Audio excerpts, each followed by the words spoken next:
Тази вечер аз, Теодор Тодоров, съм в компанията на наистина ослепителната и брилянтна Боряна Баташова.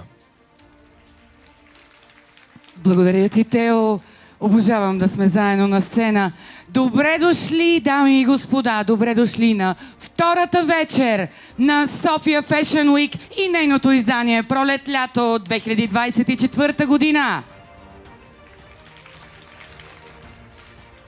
Тази вечер отново се чувствам ослепителна, Тео.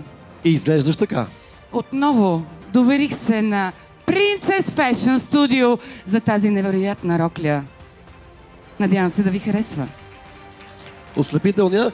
А ти изглеждаш изключително елегантен. Това е защото за поредна вечер съм в костюм на модният бранд Кардучи, които ме карат да се чувствам уверен на сцената. Личи си. Уважаеми дами и господа, партньори, дизайнери и всички вие гости на събитието, нека преди да започнем да благодарим специално на собственикът на марката София Fashion Week, госпожа Маринела Арабаджиева. Благодарности, Боряна, и към госпожа Мария Бонева, продуцент на София Fashion Week. Както разбира се и на организаторите на събитието от Код Fashion TV и Хотел Маринела.